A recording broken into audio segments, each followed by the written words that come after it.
مدرسہ بیت العلوم کونڈوا پونے۔ اس official channel کو سبسکرائب ضرور کریں۔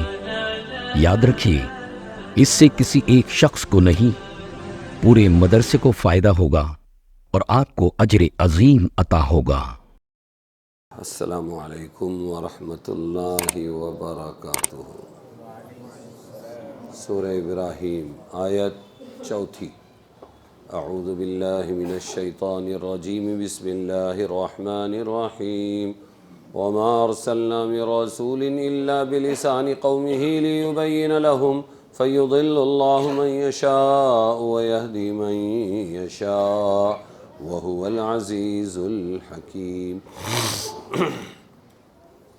اور کوئی رسول نہیں بھیجا ہم نے۔ آج سوال کا پرچہ ہے، طلبہ ایک دم اٹینشن رہیں گے تو پاس ہوں گے، ورنہ فیل ہو جائیں گے۔ ایک دم چوکنا ہو کے تحیات کی شکل میں ہاتھ سامنے باندھ کر، نہیں تو اپنے گھٹنوں پہ رکھ کے اخیر تک بہت دھیان سے۔ اور کوئی رسول نہیں بھیجا ہم نے مگر بولی بولنے والا اپنی قوم کی، الا بلسان قومہ، مگر کیسا رسول بھیجا؟ بولی بولنے والا اپنی قوم کی۔ کیوں؟ تاکہ ان کو سمجھائے، لیبین لہم، تاکہ ان کو سمجھائے۔ پھر راستہ بھلاتا ہے اللہ جس کو چاہے، اور راستہ دکھلاتا ہے جس کو چاہے، وہ ہے زبردست حکمتوں والا۔ اس آیت میں اللہ تعالیٰ نے فرمایا کوئی بھی رسول ہم نے جو بھیجا اجنبی زبان والا نہیں بھیجا۔ کون سا رسول بھیجا؟ اس قوم کا ہم زبان رسول بھیجا۔ کس کو بھیجا؟ حکمت کیا تھی وہ بھی بتا دیا۔ لیبین لہم، تلاوت کرنا نہیں ہے، سمجھانا ہے، ترجمہ سمجھانا ہے، مسائل سمجھانا ہے، تفسیر سمجھانا ہے، تاکہ وہ احکام الہیہ انہی کی زبان اور انہی کے محاورات میں بتلائے اور ان کو اس کا سمجھنا آسان ہو۔ اگر رسول کی زبان امت کی زبان سے مختلف ہوتی تو ظاہر ہے کہ اس کے احکام سمجھنے میں امت کو ترجمہ کرنے کرانے کی مشقت بھی اٹھانی پڑتی۔ سمجھ ہی نہیں پا رہے، نبی کچھ بول رہے ہیں اور ان کی زبان الگ ہے، تو سمجھ ہی نہیں پا رہے ہیں۔ تو رسول کی زبان بھی عبرانی تھی۔ پہلے جو رسول بھیجے یہ عیسائی اور یہودیوں، فارسیوں کے رسول جب بھیجے تو فارسی زبان میں بھیجے۔ جس شخص کو رسول بنایا گیا وہ خود اسی قوم کا فرد ہو اور مادری زبان اسی قوم کی زبان ہو، یا یہ کہ اس کی پیدائش۔ تو یہ بات سمجھ میں آئی۔ پیشوا، امام، خطیب، رہنما، قائد، مفتی، مولانا اسی قوم کا ہونا چاہیے، سمجھ رہے ہیں؟ اور انہی کی زبان والا ہونا چاہیے، تب تو احکام سمجھ میں آئیں گے، دین سمجھ میں آئے گا، ورنہ نہیں آئے گا۔ سمجھ میں آ رہی کہ نہیں آ رہی؟ کئی جگہ ایسا ہوا 30 سال 40 سال امامت کی ہے امام صاحب نے، اتفاق سے ان کے وطن سے گزرے، مصر بولتے تھے، شام بولتے تھے، چلو جائیں گے امام صاحب سے ملیں گے۔ انہوں نے کہا اس نام کا کوئی سنی امام یہاں نہیں ہے۔ پھر ہاں ایک ہے شیعہ ہے، پتہ چلا وہی ہے جس کے پیچھے ہم 30 سال سے نماز پڑھتے ہیں۔ کیوں؟ باہر کا امام ہے،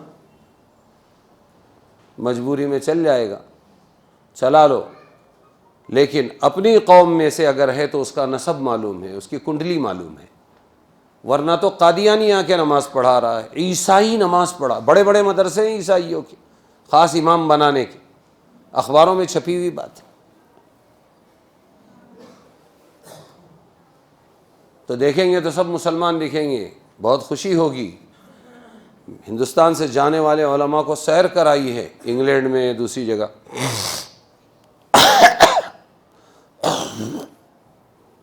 لیکن ان کی ساری خوشی اس وقت ختم ہو گئی جب کہا ان میں ایک بھی مسلمان نہیں ہے۔ استاذ بھی عیسائی اور بچے بھی کیا ہیں؟ عیسائی۔ بہت لمبی چوڑی داستان ہے وہ، پونا کے واقعات ہے، پونا میں کانفرنس ہوئی، اس کے واقعات ہیں۔ فلاں ایس کی کانفرنس کے اندر ایک مولانا بیٹھے ہوئے ہے، کانفرنس ایس کی، کوئی آئی جی تھا، اس نے پکڑ کے لایا تحسین خان کو پربھنی کے۔ میں ان کے گھر میں آ کے 4 مہینے کی جماعت میں دعوت دے چکا ہوں، ان کی میڈم فوزیہ خان کو بھی، منسٹر رہ چکی، پہلے کی بات ہے 94 کی۔ تو وہ تحسین خان اچھا لینڈ لارڈ آدمی ہے، بولے یار میرے دوست نے بولا آئی جی نے ایک سبھا میں تیرے کو لے چلتا ہوں۔ تو فلانے ایس کی سبھا تھی، وہ سب بیٹھے ہوئے، اس میں ایک مولانا بھی۔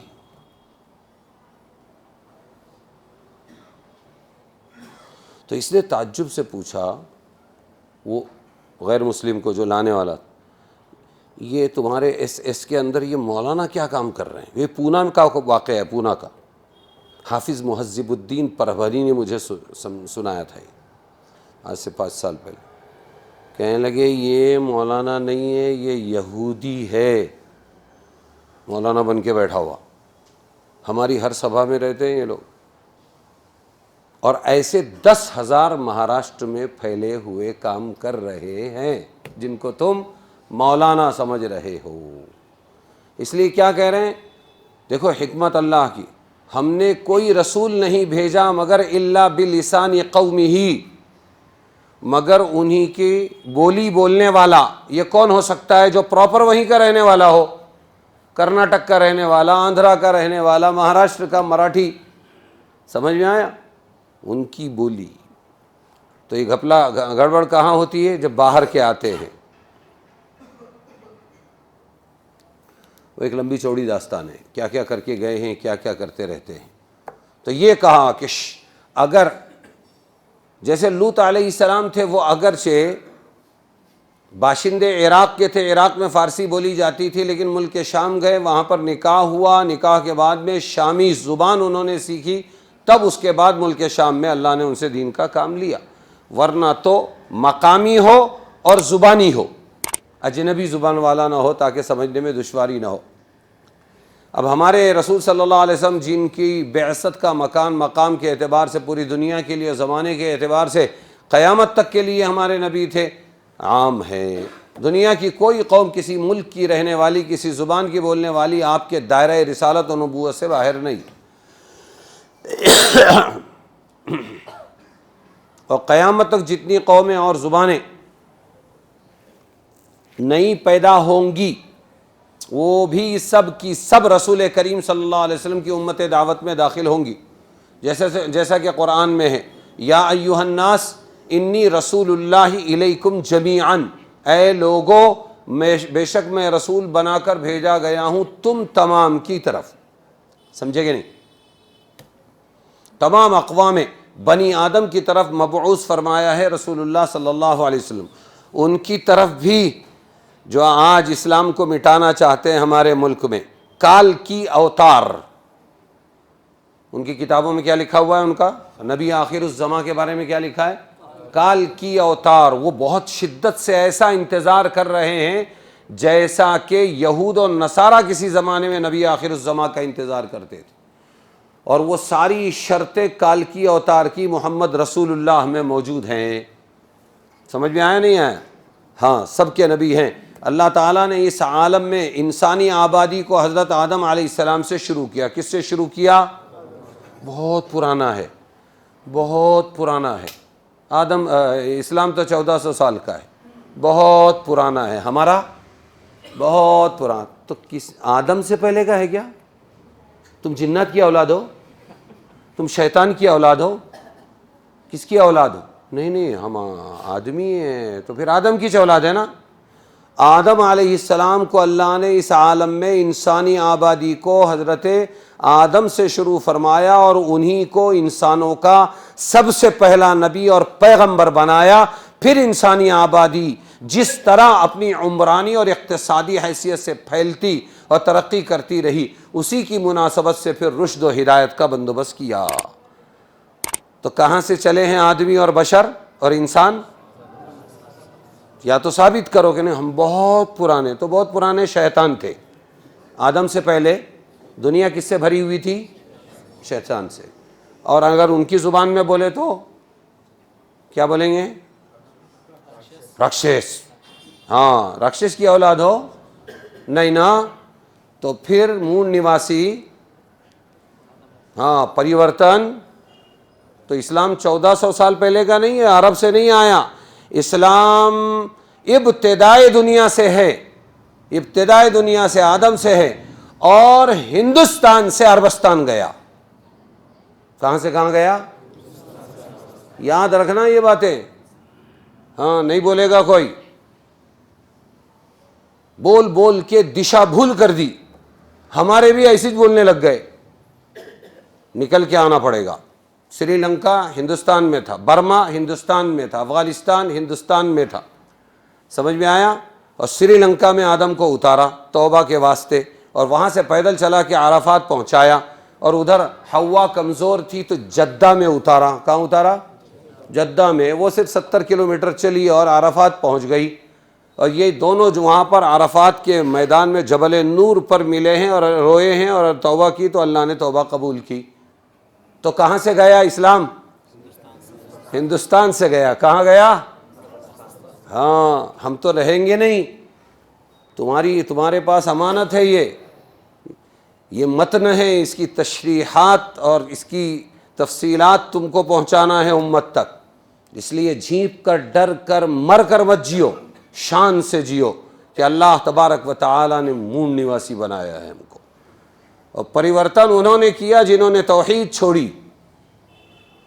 ہم تو اپنے اصلی دین پر ہے. آدم موحد اور ہم بھی موحد. سمجھ میں آیا؟ موضوع بار بار دور کھینچ کے لے جاتا ہے، پلٹ کے آنا بہت مشکل ہوتا ہے. جی پھر اس کے بعد اب دوسرے نبی، ان کا کام تو نسل بڑھاؤ نسل بڑھاؤ نسل بڑھاؤ. تو آدم سے وہ کام لیا، وہ بھی اپنی جگہ کے نبی. اور بعد میں شریعتیں نازل ہوئی تو اللہ تعالیٰ نے سب کو دوسرے کام دیے کہ اب اس امت کی ہدایت کے کام کرو. اخیر میں حضور صلی اللہ علیہ وسلم کو بھیجا اور یوں فرمایا وہ جو شروع آدم سے ہم نے کیا تھا وہاں سے جو چلے تو الیوم اکملت لکم دینکم واتممت علیکم نعمتی ورضیت لکم الاسلام دینا. ہے محمد ہم نے اب تم پر دین کو مکمل کر دیا. لیکن بیچ میں جتنے انبیاء 1,24,000 آئے، جتنا جتنا دین ان کے پاس آیا وہ بھی اس وقت کے اعتبار سے مکمل تھا. سمجھ میں آیا؟ پچھلے انبیاء کی شریعتیں بھی اپنے وقت اور خطے کے اعتبار سے کامل مکمل تھی، ان کو بھی ناقص نہیں کہا جا سکتا. قرآن کریم عربی زبان میں کیوں؟ سوال ہے، بہت بڑا مسئلہ ہے. اس لیے کہ آپ صلی اللہ علیہ وسلم تمام دنیا کے نبی ہیں، اور اللہ نے ابھی دعویٰ کیا الا بلسان قومہ، ان کی بولی بولنے والا. تو حضور کنڑ والوں کے لیے عربی، حضور عربی، اور مراٹھوں کے لیے حضور عربی، سری لنکن کے لیے حضور عربی، کینیڈین کے لیے، انگلش والوں کے لیے. بلسانی قوم نہیں ثابت ہو رہا ہے نا. تو اب اس مسئلے کو حل کرتے ہیں کہ حضور کو عربی میں کیوں اتارا، عربی زبان کیوں دی. بات سمجھ میں آئی؟ یہ نہیں آئی.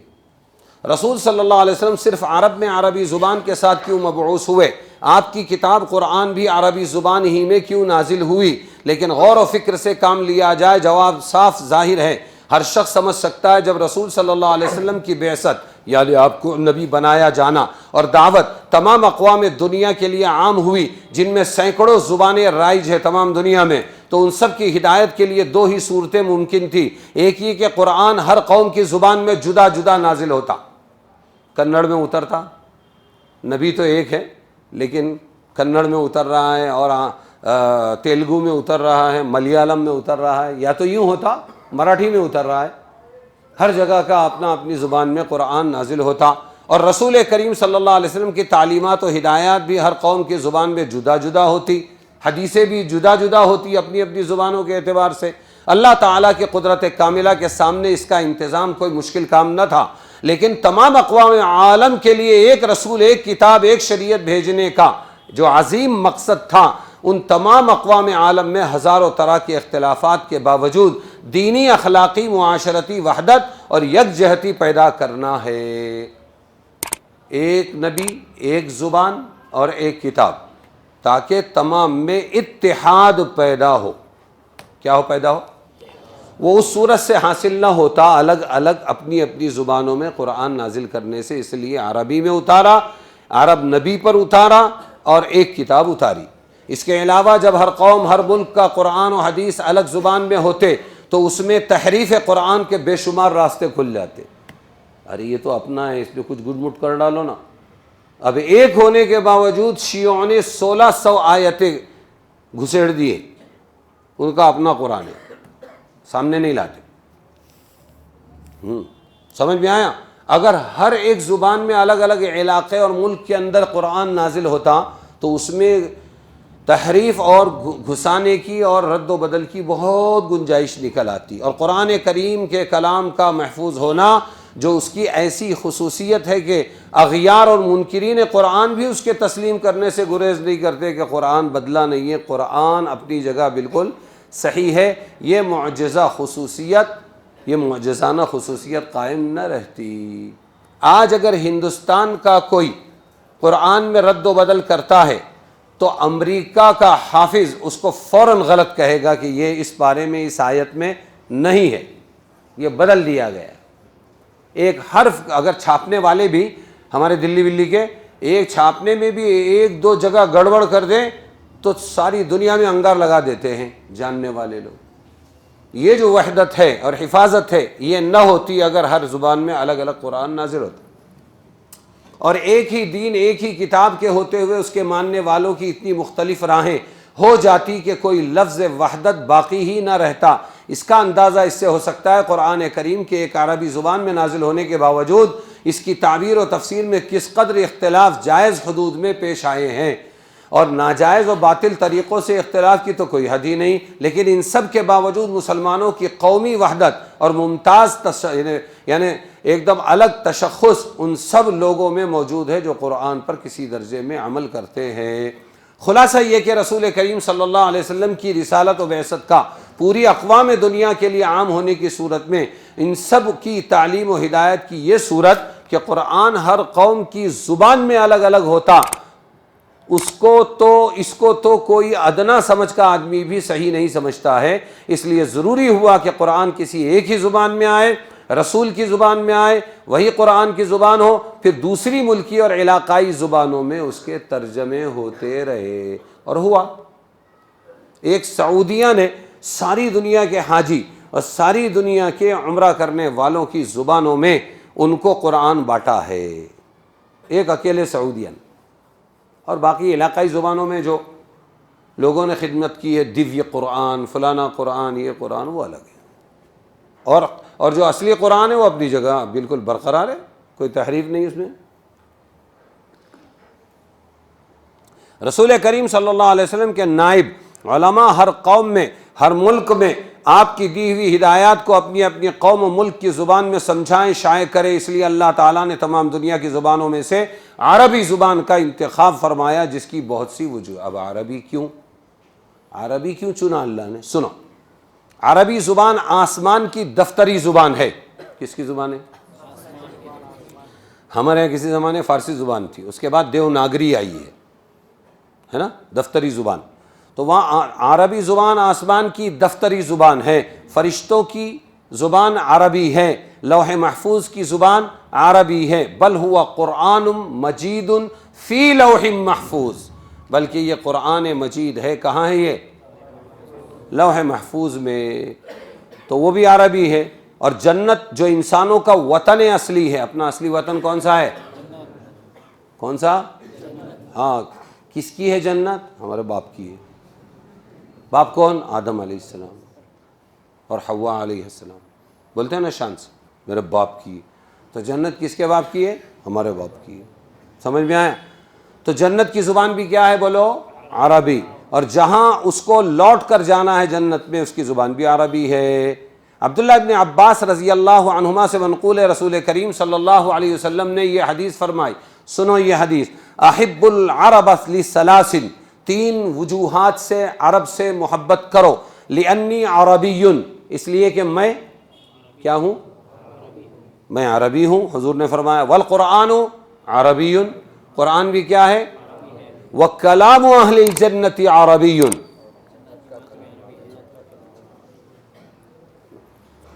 سمجھ میں آیا؟ اس لیے ٹینشن نہیں ہے، موت کے وقت سے عربی شروع ہو جائے گی، مراٹھی لوگوں کی بھی، تیلگو لوگوں کی بھی، سب لوگوں کی کیا شروع ہو جائے گی؟ ہاں، اور وہاں پہلے 3 سوال آئیں گے. پہلا امتحان من ربک ما دینک من نبیک، عربی میں، یہ بھی بولے گا بنداس عربی. سمجھ میں آیا کہ نہیں آیا؟ تو اس وجہ سے اللہ نے قرآن کو عربی میں نازل کیا. آدم علیہ السلام کی زبان جنت میں عربی تھی، زمین پر نازل ہونے اور توبہ قبول ہونے کے بعد عربی ہی زبان میں کچھ تغیرات ہو کر، تھوڑی تبدیلی ہو کر سریانی زبان بنی. کون سی زبان بنی؟ اور پھر عبرانی بھی بنی بعد میں، جس میں تورات زبور ہے، ورنہ اصل تو عربی. سمجھ میں آیا کہ نہیں؟ اب اور سنو، عبداللہ ابن عباس رضی اللہ عنہما سے منقول ہے اللہ تعالیٰ نے جتنی کتابیں انبیاء پر نازل فرمائی ہیں ان کی اصلی زبان عربی ہی تھی. تورات کی زبان عربی، انجیل کی زبان عربی، اور زبور کی زبان، ہاں تو یہ سب کیا تھی؟ عربی تھی. میں مجبور ہو گیا ابھی، منہ سوکھ رہا ہے بار بار، تو اس کو سائیڈ میں اپنا کام کرنے دو، ٹھیک ہے نا؟ بسم اللہ، وتھ یور پرمیشن. تو یہ ہے کہ اللہ تعالیٰ نے جتنی کتابیں انبیاء پر نازل فرمائی ہیں ان کی اصلی زبان عربی تھی. جبرائیل امین نے قومی زبان میں ترجمہ کر کے پیغمبروں کو بتلایا. سریانی کس نے بنایا عربی سے؟ تورات زبور کو اور انجیل کو مترجم کون ہے؟ جبرائیل علیہ السلام. کون ہے؟ اور انہوں نے اپنی قومی زبان میں امتوں کو پہنچایا نبیوں نے. یہ روایات علامہ سیوطی رحمۃ اللہ علیہ نے الاتقان میں ذکر کی ہے. سمجھ میں آیا؟ اس کا خلاصہ یہ کہ سب آسمانی کتابوں کی اصل زبان عربی ہے. کیا ہے بولو؟ عربی ہے. مگر قرآن کریم کے سوا دوسری کتابیں ملکی اور قومی زبانوں میں ترجمہ کر کے دی گئی ہیں، اس لیے ان کے معانی تو سب اللہ تعالی کی طرف سے ہیں. کس کی طرف سے ہیں؟ طرف سے ہیں، مگر الفاظ بدلے ہوئے ہیں. معانی کس کے ہیں؟ تورات زبور انجیل کی بات کر رہا ہوں، 23 صحیفوں کی بات کر رہا ہوں. معانی کون سے ہیں؟ اللہ کے. ابھی تحریف ہوئی وہ بات چھوڑ، لیکن الفاظ بدلے ہوئے. یہ صرف قرآن کی خصوصیت ہے کہ اس کے معانی کی طرح اس کے الفاظ بھی اللہ تعالیٰ ہی کی طرف سے آئے ہوئے. معانی بھی، ذرا حرج ہو رہا ہے، پکڑ لے.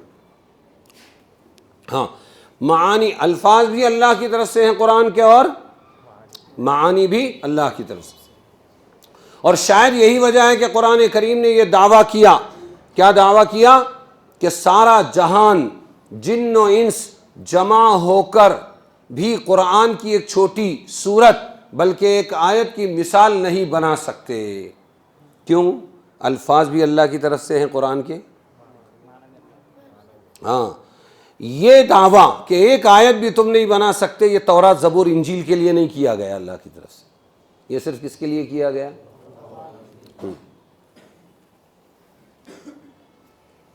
عربی زبان کے انتخاب کی ایک وجہ خود اس زبان کی ذاتی صلاحیتیں بھی ہے کہ ایک مفہوم کی ادائیگی کے لیے اس میں بے شمار صورتیں اور طریقے ہیں.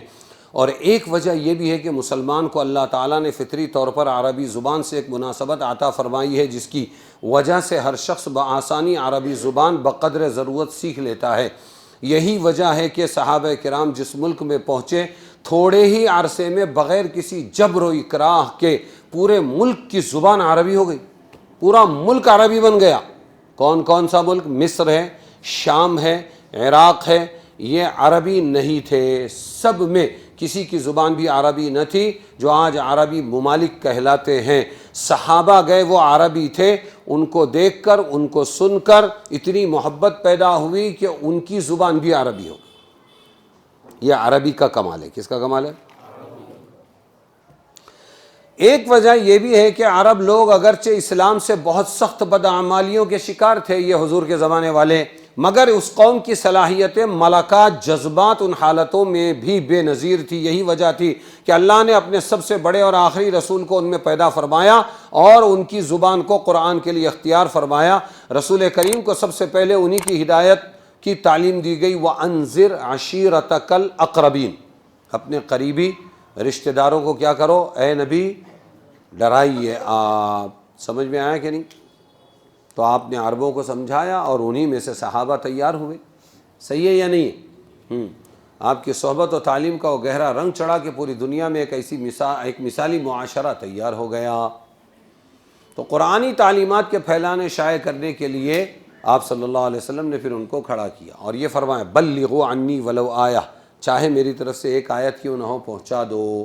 جانثار صحابہ نے اس ہدایت کو پلے باندھا اور دنیا کے گوشے گوشے میں پہنچے، قرآن و اس کی تعلیمات کو جہاں میں پھیلایا۔ رسول کریم کی وفات پر 25 سال گزرنے نہ پائے تھے کہ قرآن کی آواز مشرق سے مغرب تک پہنچ گئی، 25 سال کے اندر آپ کی وفات کے بعد۔ یہ کس کی محنت تھی؟ صحابہ۔ یہ صحابہ کون تھے؟ عربی تھے، اس لیے اللہ نے اپنے رسول کو عربی کتاب دے کر عربوں میں پیدا فرمایا۔ دوسری طرف اللہ تعالیٰ نے تقدیری تکوینی طور پر رسول کریم کی امت دعوت، جس میں دنیا کے مشرکین، اہل کتاب، یہود، نصارہ سب داخل ہیں، ان میں ایک خاص ملکہ جذبہ تعلیم و تعلم، تصنیف و تالیف، تبلیغ و اشاعت کا پیدا فرمایا۔ اس کی نظیر دنیا میں پہلے نہیں ملتی۔ اس کے نتیجے میں عجمی اقوام میں نہ صرف قرآن و سنت کے علوم ظاہر کرنے کی قوی جذبہ پیدا ہوا، بلکہ عربی زبان کو حاصل کرنے، اس کی ترویج و اشاعت میں عجمیوں کا قدم عرب سے پیچھے نہیں بلکہ آگے ہے۔ سب سے زیادہ قرآن پاک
و عافیت مانگتے رہو، آزمائشیں اللہ کرتا ہے۔ تو وہ ذبح کرتے تھے تمہارے بیٹوں کو اور زندہ رکھتے تھے تمہاری عورتوں کو، یستحیون نساءکم، اور اس میں مدد ہوئی تمہارے رب کی طرف سے بڑی بلا، جی مدد ہوئی، آزمائش بھی تھی، مدد بھی تھی۔ وَإِذْ تَأَذَّنَ رَبُّكُمْ، اور جب سنا دیا اللہ نے، تأذن جب سنا دیا اللہ نے، تمہارے رب نے، اگر احسان مانو گے ان شکرتم تو اور بھی دوں گا، لازیدنکم ولئن کفرتم، اور اگر ناشکری کرو گے تو میرا عذاب البتہ سخت ہے۔ اور موسیٰ علیہ السلام نے فرمایا اگر کفر کرو گے، ان تکفروا انتم، تم اور جو زمین میں ہے جمیعا، تمام لوگ کفر کریں، سب کافر ہو جائیں، فإن اللہ لغنی حمید، تو اللہ بے پرواہ ہے، سب خوبیوں والا ہے۔ اللہ کی صفات کے بارے میں ایک بات یاد رکھو، ہمارا ایسا ہے کہ کوئی میری تعریف کرے گا تو میں اچھا ہوں گا، سمجھ میں آیا؟ کوئی میرا شکر ادا کرے گا تو میں خوش ہوں گا، کوئی تعریف نہیں کرے گا تو میں اچھا نہیں، شکر ادا نہ کرے تو میرا دل خوش نہ ہو۔ اللہ کی صفات یہ ہے کہ کوئی تعریف کرے تب بھی وہ تعریف والا ہے، کوئی تعریف نہ کرے تب بھی وہ تعریف والا ہے۔ ساری دنیا مل کے اس کا شرک کرے، اس کو اکیلا نہ مانے تب بھی وہ اکیلا ہے، اور ساری دنیا مل کے اگر اس کو ایک مانے تب بھی وہ اکیلا ہے۔ سمجھ میں آیا؟ تو ہم نقلی ہوئے اور وہ کیا ہوا؟ اصلی ہوا۔ اب یہاں پر کیا ہے، لفظ آیات سے کیا مراد ہے؟ تورات بھی مراد ہو سکتی ہے اور معجزات بھی مراد ہو سکتے ہیں۔ ہم نے آیتیں دے کے موسیٰ کو بھیجا نا، ایک نقطہ ہے اس میں، اور وہ کیا ہے؟ وہ نقطہ یہ ہے کہ لِتُخْرِجَ النَّاسَ مِنَ الظُّلُمَاتِ إِلَى النُّورِ، رسول کو یوں فرمایا تاکہ آپ لوگوں کو نکالیں اندھیریوں سے، کس طرف نکالیں؟ روشنی کی طرف۔ اور یہاں موسیٰ کو ان اخرج قومک، یہ کہا کہ تو اپنی قوم کو نکال۔ ایسا کیوں ہے؟ دونوں میں فرق واضح ہے۔ موسیٰ ایک قوم کی طرف رسول بنا کر بھیجے گئے، اور حضور صلی اللہ علیہ وسلم نہ ساری دنیا کے لوگوں کے لیے قیامت تک کے رسول بنا کر بھیجے گئے۔ اس لیے پوری آیت ویسی ہی ہے، لیکن وہاں پر قوم ہے، اپنی قوم کو اندھیریوں سے نکال، اور حضور سے فرما رہے ہیں تاکہ آپ نکالیں پورے لوگوں کو۔ سمجھ میں آیا؟ ایام اللہ کا کیا مطلب ہے؟ اللہ کے دن سے کیا مراد ہے؟ ہاں، تو اللہ کے دن سے ایام اللہ کے دو معنی ہیں، وہ دونوں یہاں مراد ہو سکتے ہیں۔ اول وہ خاص ایام جن میں کوئی جنگ یا انقلاب ہوا، غزوہ بدر ہے، احد ہے، احزاب ہے، حنین کے واقعات ہے، یا پچھلی امتوں پر جو عذاب آئے، فرعون پر عذاب آیا، قارون کو دھسایا گیا، قوم عاد و سمود، یہ ہے ایام اللہ۔ سمجھ میں آیا؟ عذاب نازل ہونے کے واقعات جن میں بڑی بڑی قوموں کو اللہ نے زیر و زبر کیا، نیست و نابود کر دیا، ایام اللہ سے یہ بھی مراد ہے۔ اور ایام اللہ سے اللہ کی جو نعمتیں اور احسان ہیں وہ بھی مراد ہے، کہ یاد کرو اللہ کی نعمتیں، اللہ کے احسانات۔ شریف انسان کو جب کسی محسن کا احسان یاد دلایا جائے تو وہ اس کی مخالفت اور نافرمانی چھوڑ دیتا ہے۔ پھر اللہ تعالیٰ نے عمل کرنے کی آسان تدبیریں بھی بتائی اس میں، کہ کیا کرو، آسان کیسے ہوگا، عمل کیسے آسان ہوگا۔ وَذَكِّرْهُمْ بِأَيَّامِ اللَّهِ، کہ تم پچھلے واقعات اچھوں کے، کامیابوں کے، ناکامیابوں کے، سب کے بتاتے رہو ان کو۔ یعنی کیا ہوا؟ تلاوت۔ کیا ہوا بولو؟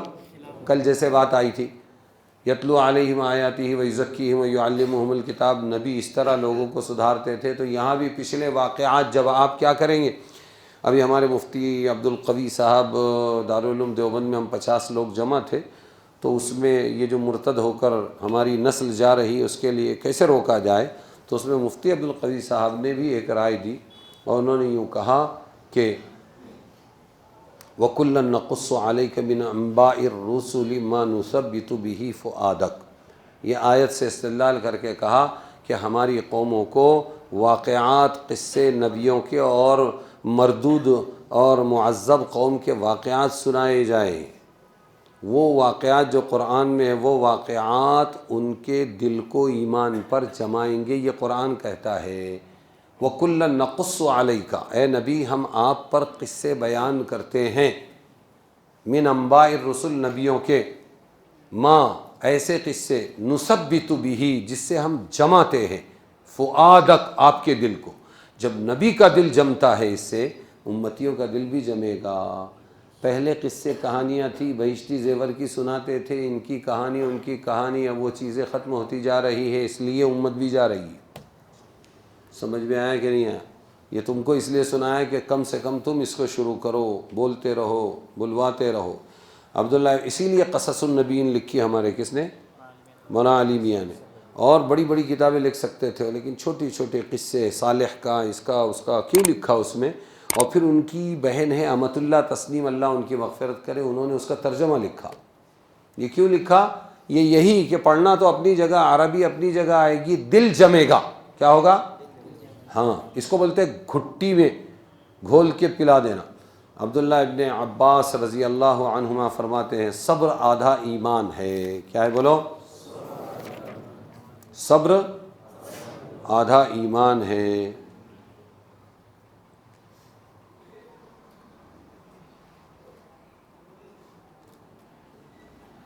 جی آگے ہے خلاصہ یہ کہ مومن کا کوئی حال برا نہیں ہوتا، اچھا ہی اچھا ہے. وہ گرنے میں بھی ابھرتا ہے اور بگڑنے میں بھی بنتا ہے.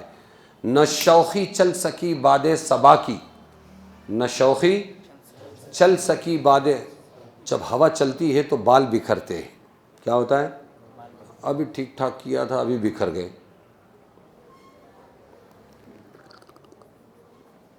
اس کو بیان کر رہے ہیں. نہ شوخی چل سکی باد صبا کی، بگڑنے میں بھی زلف ان کی بنا کی. بعض بال بکھرے ہوئے اچھے لگتے ہیں. ایمان وہ دولت ہے جو مصیبت و تکلیف کو بھی راحت و نعمت میں تبدیل کر دیتی ہے.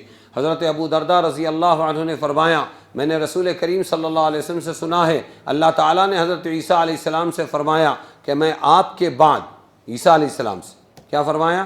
میں آپ کے بعد ایک ایسی امت پیدا کرنے والا ہوں، اگر ان کی دلی مراد پوری ہو اور کام حسب منشا ہو جائے تو وہ شکر ادا کریں گے، اور اگر ان کی خواہش اور مرضی کے خلاف ناگوار ناپسندیدہ صورت حال پیش آئے تو وہ اس کو ذریعہ ثواب سمجھ کر صبر کریں گے. اور یہ دانشمندی بردباری ان کی اپنی ذاتی عقل و حلم کا نتیجہ نہیں، بلکہ ہم، اللہ کہہ رہے ہیں، بلکہ ہم ان کو اپنے علم و حلم کا ایک حصہ عطا فرماوے. تو اس امت کو جو شکر اور صبر ملا یہ اللہ کے علم اور حلم سے ملا ہے. اگر اللہ نہ چاہے تو صابر صبر نہیں کر سکتا، شاکر شکر نہیں کر سکتا. یہ سب کیا ہے؟ این سعادت بزور بازو نیست تا نہ بخشد خدائے بخشندہ. سمجھ میں آیا؟ شکر اور ناشکری کے نتائج کیا ہوں گے یہ اللہ نے فرمایا استاذن ربکم، آپ کے رب نے یہ سنا دیا، لئن شکرتم، اگر تم شکر ادا کرو گے ہم نعمتیں کیا کریں گے؟ بڑھائیں گے، اور اگر ناشکری کرو گے تو ہمارا عذاب سخت ہے. پھر کیا فرما رہے اللہ؟ ہاں، جس شخص کو حضور نے فرمایا ہے جس شخص کو توفیق ہو گئی نعمتوں کے شکر کی وہ کبھی نعمتوں میں برکت اور زیادتی سے محروم نہ ہوگا. رواہ ابن مردویہ عن ابن عباس، تفسیر مظہری. تو شکر کرنے والا کیا نہیں ہوگا؟ کبھی نعمتوں سے محروم، اللہ برکت دے گا. لازیدنکم، اللہ کا وعدہ ہے.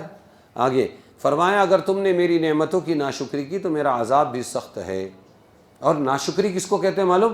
حاصل یہ ہے کہ اللہ کی نعمتوں کو اس کی نافرمانی ناجائز کاموں میں صرف کرے، یا اس کے فرائض و واجبات کی ادائیگی میں سستی کرے. اور کفران نعمت کا عذاب شدید دنیا میں بھی ہو سکتا ہے کہ یہ نعمت چھن جائے یا ایسی مصیبت میں گرفتار ہو جائے کہ نعمت کا فائدہ نہ اٹھا سکے اور آخرت میں بھی عذاب میں گرفتار ہو. تو ناشکریوں سے کیا کرنا چاہیے؟ ہاں، زبان سے شکر ہے اللہ تیرا، شکر ہے اللہ تیرا، شکر ہے اللہ تیرا، شکر ہے. اور صلاحیت کا استعمال ہو رہی ہے اللہ کی نافرمانی میں، کا استعمال ہو رہی، یہ بھی ناشکری ہے. ہزار شکر کے باوجود یہ ناشکری ہے کہ زبان پر شکر ہے، عمل میں ناشکری ہے. یہاں یہ بات یاد رکھنے کے قابل ہے کہ اس آیت میں اللہ نے شکر گزاروں کے لیے تو اجر و ثواب، نعمت کی زیادتی کا وعدہ، اور وہ بھی بلفظ تاکید فرمایا لَأَزِيدَنَّكُمْ، لَأَزِيدَنَّكُمْ، شکر والوں کی نعمتیں زیادہ کروں گا. لیکن وَلَئِن كَفَرْتُمْ إِنَّ عَذَابِي لَشَدِيدٌ، اتنا کہا. اور اگر تم نے کفر کیا تو کیا کروں گا میں؟ ان عذاب، تو میرا عذاب سخت ہے، ان کو بھی سخت سزا دوں گا. یہ جملہ استعمال نہیں کیا، یہ اشارہ اس طرف ہے کہ اللہ اگر چاہے گا تو معاف بھی کر دے گا. سمجھ میں آیا؟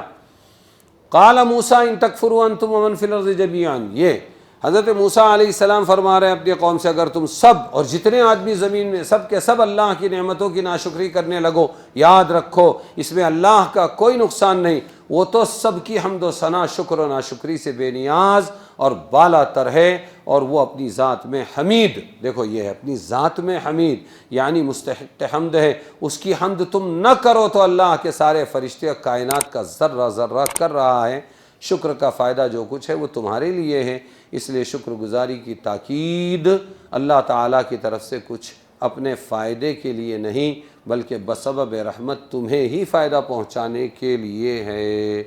علامہ اقبال کی مشہور دعا ہے نا، میری معصوم مناجات ہے، میری معصوم دعاؤں کو الہی سن لے، میری مغموم صداؤں کو الہی سن لے، نور ایمان سے میرے دل کو منور کر دے، سنگ ریزہ ہوں ابھی میں مجھے گوہر کر دے، گرنے والوں کو اٹھا پست کو بالا کر دے، ہر جگہ آج زمانے میں اجالا کر دے، اور تجھ سے امید تیرا ڈر ہو الہی مجھ کو، پھر بنا اپنا وفادار سپاہی مجھ کو۔ اس میں لائے ہیں وہ شعر شکر کا، سر جھکائے تیرے دربار میں حاضر ہوں میں، شکر کرتا ہوں ہر ایک حال میں شاکر ہوں میں۔